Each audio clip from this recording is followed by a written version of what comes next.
Here in the Bassmaster Studios, sponsored by Marathon, Ronnie Moore stands ready to roll, locked and ready.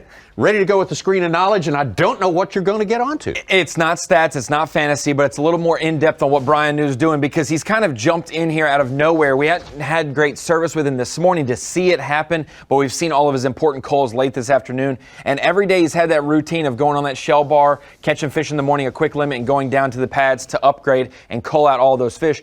Well, like we said earlier, he ditched that whole pattern this morning and went straight to the pads, didn't worry about it, said, I'm going to catch the 5 biggest to make up that deficit.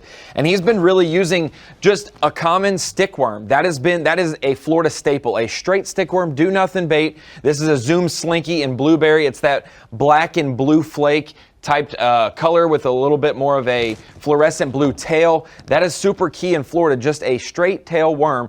And for those lily pads, it's kind of cavernous down there, but all those stems go down to roots and whatnot. And you think of Florida, you think of heavy tungsten weights all the time. But when you're fishing those pads, the key is having such a light Texas rig weight, and that is what Bryan has done. It allows it to get down in that cover, but it doesn't get hung in the bottom of those roots that is at the base of those lily pads. And the key area, just as important as his bait, is that area. We talked about it with Canterbury, with Schmidt, the region of the lake they're in. And on the Bass Track map, I want to show you where his catches have been this morning. And for most of the event, this is right down as it goes, I guess, from the St. Johns River into George, all the way at the south end of George. You can see right where he is on the inside cuts into the river. And when you look at Google Earth, it'll really explain to you how when you're looking, if you can see this, it is all of Lake George. And then it comes up so shallow on all these pads on the south side of Lake George.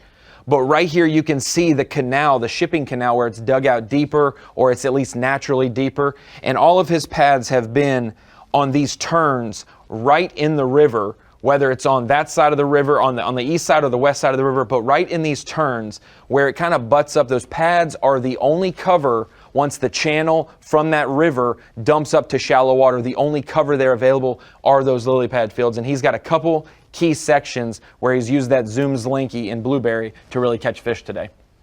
All right, we've got a good setup, a good visual reference for where he is right now. Let's get back to him, right? So you can sort of place him in your mind where he is versus the main channel and adjacent deeper water.